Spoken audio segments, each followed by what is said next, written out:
Vamos juntos abrir as nossas Bíblias na carta do apóstolo Paulo a Filemão. Glória a Deus.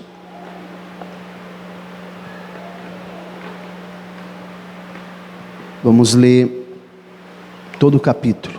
São 25 versículos, né? Só tem um capítulo.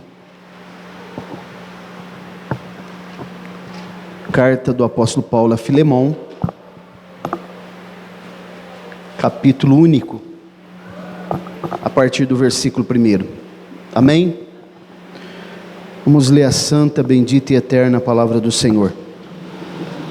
Glória a Deus. Diz assim: Paulo, prisioneiro de Jesus Cristo, e Timóteo, nosso irmão, a Filemão, nosso querido e amado cooperador, e a nossa irmã, amada Áfia, e a Arquipo, nosso companheiro de lutas, e a igreja que está em tua casa.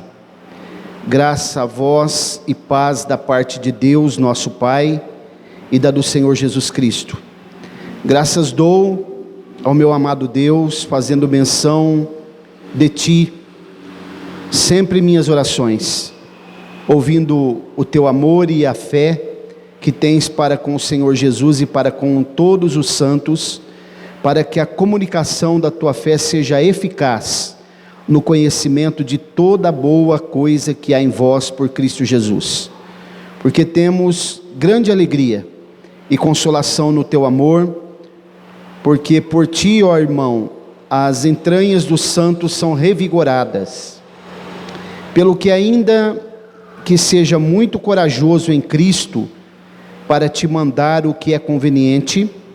Contudo, por amor peço-te, sendo eu, tal como sou, Paulo velho, e agora também prisioneiro de Jesus Cristo, peço-te por meu filho Onésimo, que gerei nas minhas prisões, o qual noutro tempo te foi inútil, mas agora muito útil a ti e a mim, e que te envio novamente.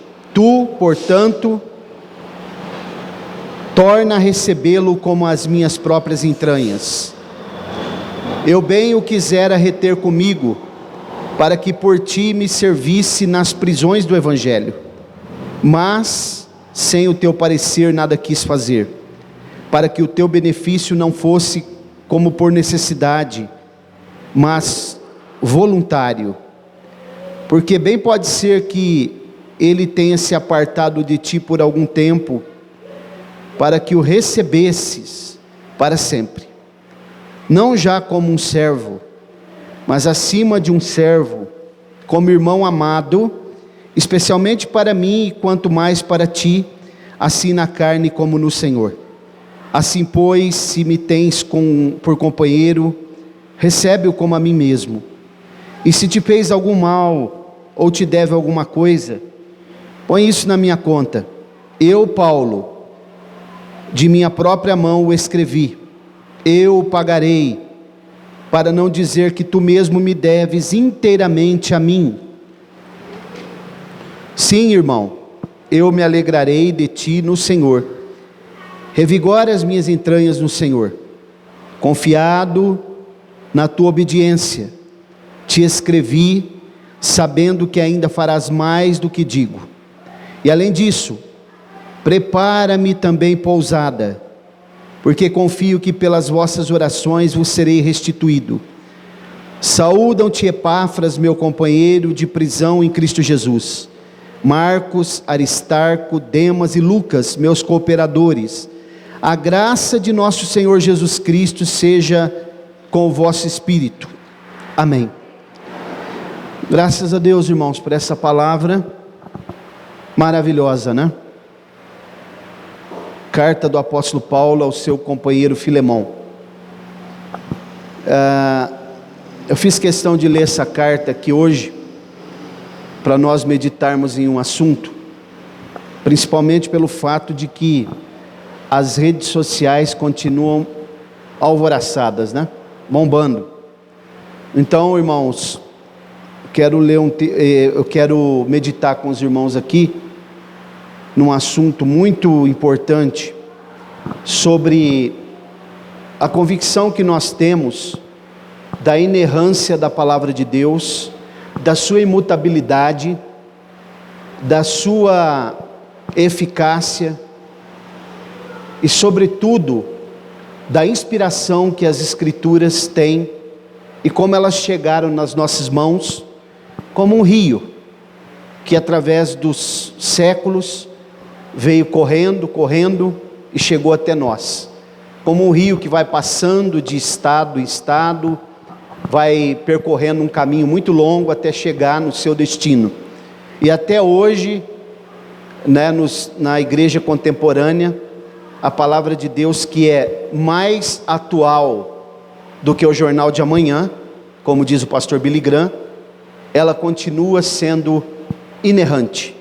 Por que eu estou falando isso? Porque essa semana houve aí uma disputa, e hoje, principalmente hoje, muitos teólogos se levantaram aí, apologistas, trazendo um panorama, trazendo uma refutação do que foi dito numa pregação aí por um teólogo progressista. Desses teólogos progressistas aí, que eu vou citar o nome dele aqui, é o senhor Ed Renekiewicz, que é um teólogo batista, pastor de uma grande comunidade lá em São Paulo, chamada Igreja Batista da Água Branca. E esse cidadão, ele faz parte de uma nova onda que está surgindo aí de teólogos liberais, junto com o senhor Caio Fábio, com o senhor Ricardo Gondim, Eriovaldo Ramos e outros aí que eu poderia citar aqui, que são considerados teólogos também da elite. E esses cidadãos, já há tempo eles vêm deturpando a palavra de Deus aí nas redes sociais, em suas pregações, e por incrível que pareça, eles têm milhares de seguidores nas redes sociais. E é por isso que eles têm, E agora, não sei se foi esse final de semana ou alguns dias atrás, esse cidadão Ed Renekiewicz, ele trouxe mais uma pérola aí nas suas pregações, asseverando o seguinte, que é necessário agora, chegou o tempo da igreja contemporânea brasileira virar a mesa, e se posicionar, dizendo que a Bíblia precisa ser atualizada. Já passou do tempo da Bíblia ser atualizada, porque a Bíblia foi escrita em um mundo muito antigo, num tempo muito antigo, e que quando Jesus morreu na cruz, e depois quando surgiu os apóstolos, construindo, edificando sobre o fundamento da igreja, que então o próprio Jesus e os apóstolos estariam trazendo um parecer para um novo mundo, e que esse novo mundo, ele é um mundo pós-moderno. Logo então, sendo ele pós-moderno, a Bíblia precisa ser atualizada em caráter de urgência, porque a Bíblia está ultrapassada, e segundo o que ele disse, não sei se ele está legislando em causa própria, não deu para perceber, mas o fato é que ele traz na sua ideia de que a Bíblia precisa ser contextualizada, mudada.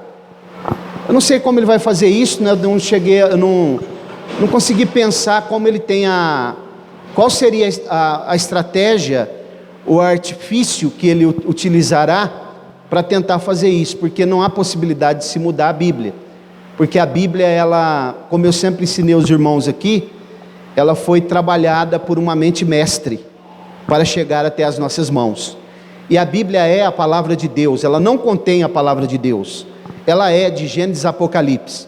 E esses teólogos progressistas, prestem muita atenção no que eu estou falando aqui, que é sério, eles não gostam muito do apóstolo Paulo, porque o apóstolo Paulo, ele traz ensinos profundos, dentro do campo doutrinário, e tudo aquilo que necessita para o bom desenvolvimento da obra de Deus, das doutrinas, da formação de obreiros, está nas 13 cartas que o apóstolo Paulo escreveu, nas cartas pastorais, são 3, também, as 2 cartas a Timóteo e a carta a Tito.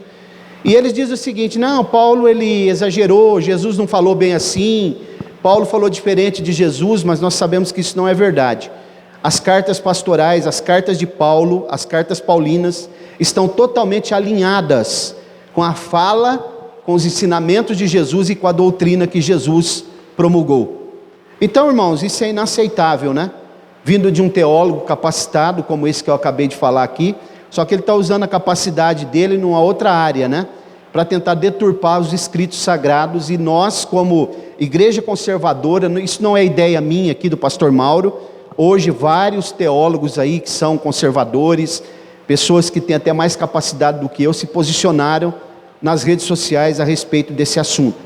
Eu li a carta a Filemão porque ele justamente utilizou essa carta para poder trazer uma ideia de que precisa atualizar a Bíblia, que precisa inserir os homossexuais dentro do contexto da igreja, que os homossexuais precisam, né, serem recebidos no seio da igreja, como família de Cristo, e que eu saiba até hoje, nenhuma igreja deixou de receber um homossexual dentro da sua comunidade.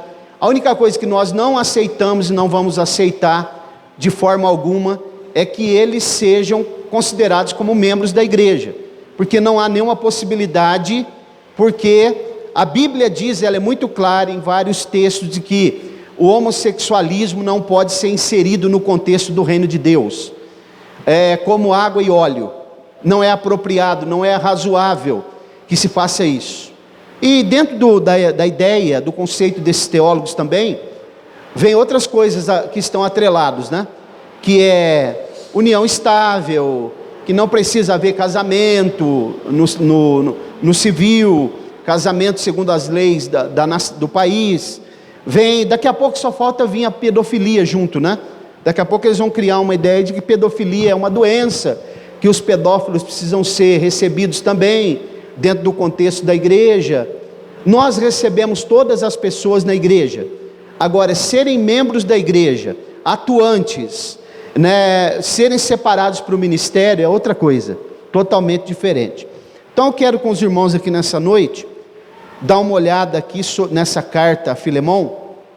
Essa carta, ela é correlata com a carta aos Colossenses, até porque a igreja que estava na cidade de Colossos, né, ali próximo a Laodiceia, próximo a Hierápolis, ficava na casa de Filemão, que era um senhor de escravos, né?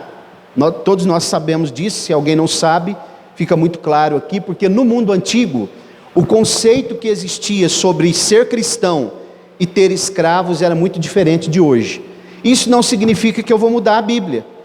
Mudou, não existe mais escravidão, graças a Deus, porque o conceito de que não se pode escravizar as pessoas não é de hoje. Não partiu da princesa Isabel, não partiu dos reformadores e que lutaram na América do Norte, não partiu da guerra que houve entre o Sul e o restante da América do Norte, porque a parte sul dos Estados Unidos sempre houve pessoas, sempre houve cristãos que tinham escravos, eram senhores de escravos, e eles castigavam os escravos lendo a Bíblia, colavam páginas da Bíblia neles aqui, iam açoitando os escravos, colocando eles no tronco, castigando eles de forma que nós não podemos dizer que é humana, né? E lendo a Bíblia para eles. Então isso é condenado pela Bíblia. Vou usar uma linguagem bem simplista, no Antigo e no Novo Testamento. Inclusive isso é um princípio. A igreja, Israel e a igreja nunca pôde, Deus nunca permitiu que eles escravizassem ninguém, mas também Deus nunca permitiu, aliás, Deus nunca quis, né, que eles fossem escravizados. Israel foi escravizado por desobediência, pelas nações afora, pela diáspora, e assim por diante.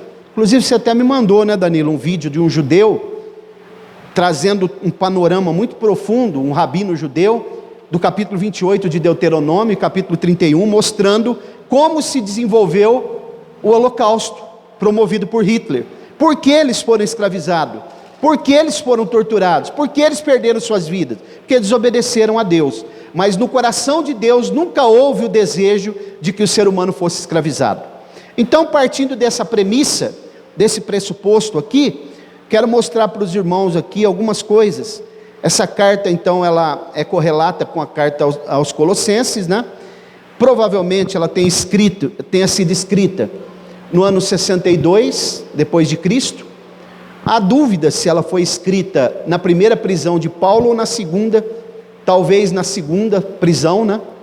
Quando Paulo já estava prestes a morrer.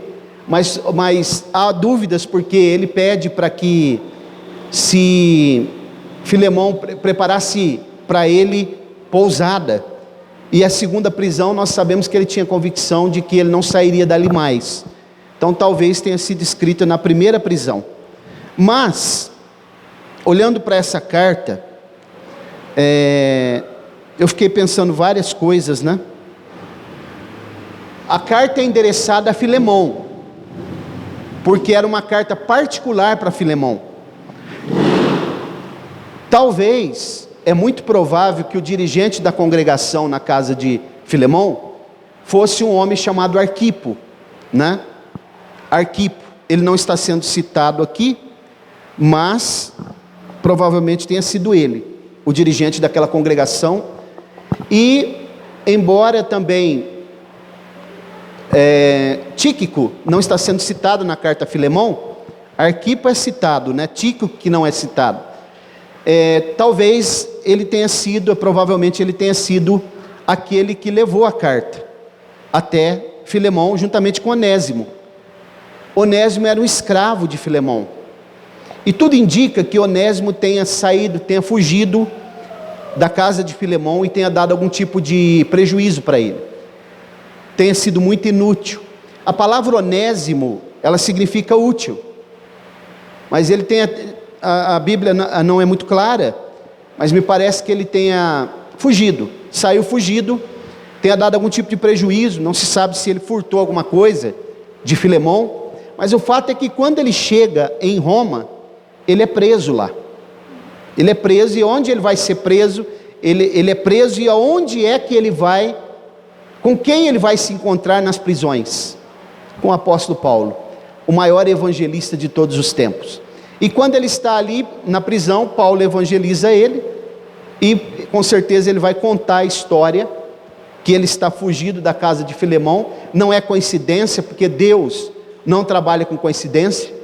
E nesse momento que Paulo evangeliza ele, Onésimo, a palavra servo que vocês estão lendo aí, na verdade é a palavra doulos, do grego, que significa escravo. A Bíblia está usando aqui, quando ela utiliza essa palavra servo, a Bíblia está utilizando aqui uma forma branda de tratar a palavra escravo, né? Que me fugiu aqui o termo técnico que é usado para essa, quando a Bíblia ela vai atenuar uma palavra, né? Eu esqueci aqui agora. Mas irmãos, observem comigo, vou mostrar para vocês aqui algumas coisas. A partir do versículo 1, vamos fazer uma exposição dessa carta, para ver se a intenção de Paulo é realmente que a Bíblia fosse atualizada nos dias de hoje.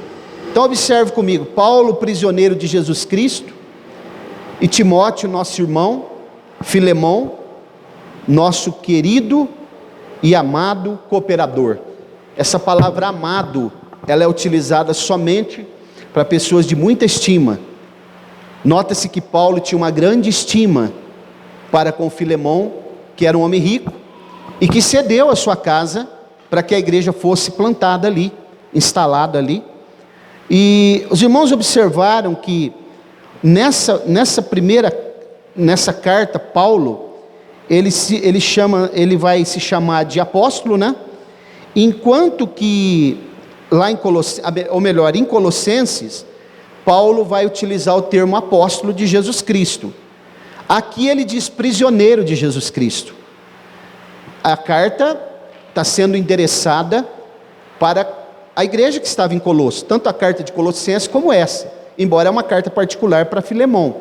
Mas lá ele diz apóstolo de Jesus Cristo, aqui ele diz prisioneiro de Jesus Cristo, porque ele estava preso ali, e aqui tem dois sentidos, é dúbio o sentido aqui.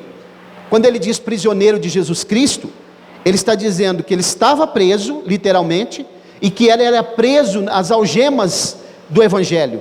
Ele se sentia alguém preso no Evangelho, que precisava trabalhar para o Evangelho e que estava intrinsecamente ligado, atrelado à missão do Evangelho que ele havia recebido do próprio Jesus, que é o dono da igreja. Então, quando ele usa esse termo, ele está se referindo a isso.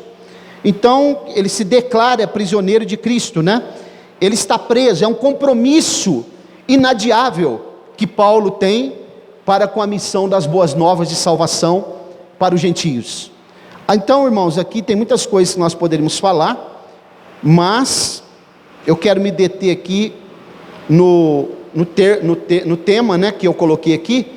A mensagem que o senhor Ed René Kivitz pregou, ele deu um tema assim, ó: cartas vivas contra a letra morta. Cartas vivas contra a letra morta. Eu dei um tema aqui também: cartas vivas contra as velhas heresias. Porque não tenho dúvida de que esse tipo de mensagem continua sendo o velho truque de Satanás, apenas com uma roupagem nova. É o mesmo truque que começou lá no livro do Gênesis, no Éden, e que está estendido, é extensivo para hoje, por toda a história, que vem mudando de roupagem, aparece com uma roupagem bonita, chamativa, atrativa, uma boa oratória, palavras no vernáculo, mas que na verdade é a mesma coisa. Satanás continua usando seus mesmos truques, seus mesmos ardis, ele continua ainda sendo sagaz, continua utilizando sofismas, como ele sempre fez, para enganar os incautos, e para fazer com que pessoas encham essas comunidades que tem por aí, e continuem dizendo que estão salvas, que estão no caminho do céu, mas que continuam elas seguindo líderes que não têm compromisso com as escrituras, com a ortodoxia, a ortopraxia bíblica, e essas pessoas estão cada vez mais arrebanhando pessoas, preparando, pavimentando o caminho delas para o inferno. Duro, né, irmão, essa palavra, mas é a verdade. Há um tempo atrás, o movimento ativista LGBT, eles diziam assim: haveremos de mudar a Bíblia, haveremos, se for preciso, pegaremos em armas, eles diziam. Agora, irmãos, não são mais eles que estão falando isso, não são só mais eles, agora são pastores também, abre aspas, que eu chamo de impostores. Falar que a Bíblia precisa ser atualizada, né? A Bíblia é atual, a Bíblia é atual. Vamos ler um texto? Abra sua Bíblia comigo, em Apocalipse capítulo 22, versículos 6 e 7. A Bíblia é a palavra de Deus, a Bíblia é lâmpada e luz para os pés e para o caminho. A Bíblia tem tudo que o ser humano precisa. Olha lá, Apocalipse capítulo 22, versículos 6 e 7. E disse-me, olha quem está falando, o apóstolo João: estas palavras são fiéis e verdadeiras, e o Senhor Deus, o Deus dos espíritos dos profetas, enviou o seu anjo para mostrar aos seus servos as coisas que em breve hão de acontecer. Eis que cedo venho, bem-aventurado aquele que guarda as palavras da profecia deste livro. Então preste atenção, tem mais um versículo por aqui, que diz que se alguém tentar mudar as palavras desse livro, acho que é no capítulo 20, sobrevirão todas as pragas, né, que estão descritas neste livro. Eu acho que é no capítulo 20, se eu não me engano, ou é no 22 aqui mesmo. Deixa eu procurar aqui para a gente ler esse versículo também, que é muito importante. Glória a Deus. Acho que é o versículo 19, né? Do mesmo capítulo 22. É isso? Olha como diz aí. Depois nós vamos ler um outro texto também. 22, 19. Prestem atenção no que a Bíblia Sagrada está dizendo, porque não se pode. Se alguém tirar qualquer coisa das palavras do livro, desta profecia, Deus lhe tirará sua parte da árvore da vida e da cidade santa que estão descritas neste livro. Mais um texto, abra comigo aí, Provérbios capítulo 30. A incoerência dos homens, né? São esses teólogos progressistas de hoje, eles não respeitam os princípios gramaticais da hermenêutica bíblica e querem interpretar a Bíblia usando uma exegese, injetando o pensamento deles na Bíblia. Capítulo 30 de Provérbios, verso 5 e 6. Olha como diz: toda a palavra de Deus é pura, Ele é um escudo para os que nele confiam. Nada acrescente às suas palavras, para que Ele não te repreenda, e tu sejas achado mentiroso. Glória a Deus. A palavra de Deus está completa, de Gênesis a Apocalipse, ela é suficiente. Inclusive, um dos slogans, né, da Reforma Protestante é esse: a suficiência das Escrituras. A palavra de Deus já tem tudo, ela é completa. Ela não precisa de apêndice, como eu já falei várias vezes. A palavra de Deus não precisa de muleta. A palavra de Deus não precisa de novas luzes, porque ela já é a luz plena, a lâmpada e a luz. Vamos voltar para o livro de Filemão, e nós vamos aqui observar algumas coisas. Glória a Deus.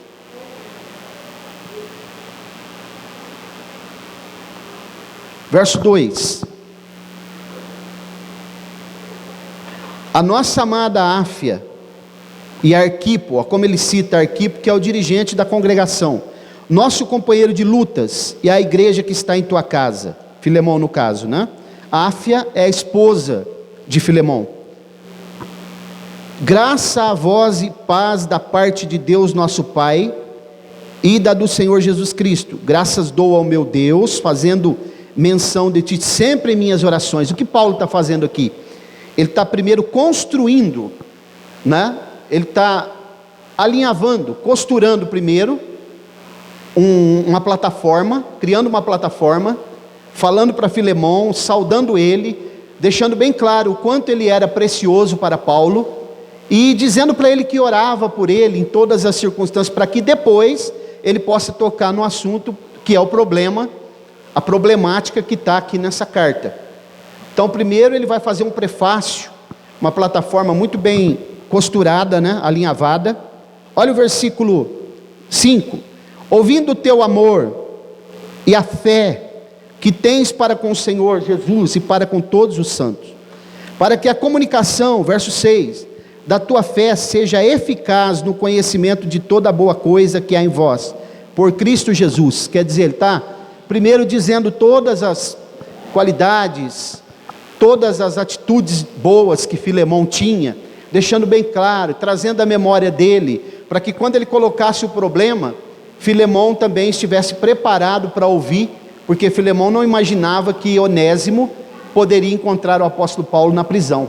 Então, irmãos, muito importante essa carta e a maneira que ela tá exposta aqui, né? Olha como diz o versículo 4. Vou ler de novo porque aqui tem um motivo da oração. Graças dou ao meu Deus, fazendo menção de ti sempre em minhas orações. Quer dizer, Paulo ele é o quê? Um mestre em psicologia. Ele está dizendo para Filemão: eu oro por você, Filemão, sempre, né? Ele está mostrando a característica, o terreno, ele está preparando o terreno que ele iria pisar primeiro. E é muito importante que a gente faça isso, né? Quando a gente vai plantar uma semente. Vamos ler um outro texto, Atos 26, 2.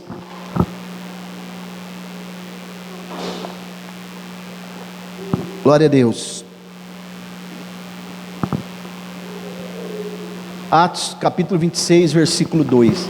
Sinto-me feliz, ó rei Agripa, em poder defender-me hoje perante ti todas as coisas de que sou acusado pelos judeus. Ele está diante do rei Agripa, preparando o terreno, a sua defesa. Paulo foi seu próprio advogado diante do rei Agripa, porque estava sendo acusado de muitas coisas. Então ele está preparando o terreno para fazer a sua defesa, e no final ele vai dizer para o rei assim: eu louvo a Deus, ó rei, porque não fui desobediente à visão celestial. Então Paulo ele é um especialista, né? Um homem preparado em muitas áreas, No versículo 5, ele vai agora mostrar o seguinte, verso 5, ó.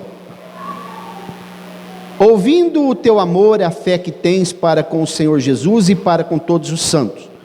O apóstolo Paulo, ele como escravo, né? Ele, servo do Evangelho de Cristo, conhece um escravo lá na cadeia, na prisão em Roma, e ele sente que não tem o direito de impor para Filemão, mesmo que Filemão fosse o seu cooperador, ele vai utilizar uma linguagem pedindo a Filemão, para que Filemão pudesse receber Onésimo, né? Olha o versículo 6.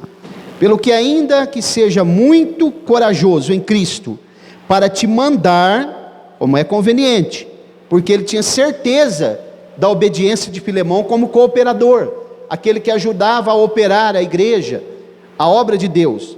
Mas ele diz assim, ó, agora também como prisioneiro de Cristo, aliás, verso 8, verso 9, contudo por amor peço, ele apela ao amor, ele roga ao sentimento fraternal que existia no coração de Filemão, mesmo sendo um senhor de escravo.